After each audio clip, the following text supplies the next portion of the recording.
आज हम समिति के बारे में समझेंगे। समिति किसे कहते हैं? जब कुछ लोग मिलकर अपनी आवश्यकताओं की पूर्ति के लिए संगठन बना करके प्रयत्न करते हैं तो उसी संगठन को हम समिति कहते हैं। इसका सबसे सुंदर परिभाषा आप देख लीजिए मैकाइवर एवं पेज के अनुसार। समिति मनुष्यों का एक समूह है जिसे किसी समान उद्देश्यों को प्राप्त करने के लिए संगठित किया गया है या फिर बनाया गया है। ठीक है, यानी समिति क्या है? मनुष्यों का एक समूह है। क्यों बनाया गया है? समान उद्देश्यों की पूर्ति के लिए। इतना समझ में आया?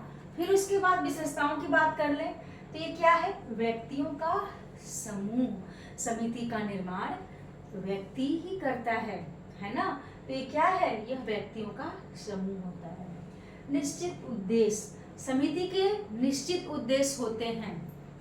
किसी न किसी उद्देश्य को लेकर ही समिति बनाई जाती है, इसीलिए इसकी दूसरी विशेषता है निश्चित उद्देश्य। फिर है विचार पूर्वक स्थापना। समिति की जब स्थापना की जाती है तो बहुत ही सोच समझ कर की जाती है। ऐच्छिक सदस्यता, आप किसी समिति के सदस्य बनिए या ना बनिए, यह आपकी इच्छा पर निर्भर करता है। कोई आपको किसी भी समिति का सदस्य बनने के लिए बाध्य नहीं कर सकता।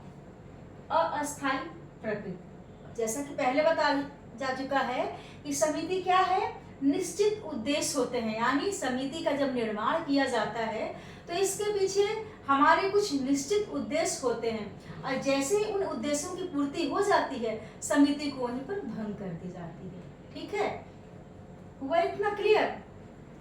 अब देखिए समिति के उदाहरण की बात कर लें तो विभिन्न प्रकार की समिति है। देखिए आर्थिक, राजनीतिक, धार्मिक, शैक्षणिक, सांस्कृतिक एवं मनोरंजनात्मक समितियां। ठीक है, तो आज के लिए इतना ही। धन्यवाद।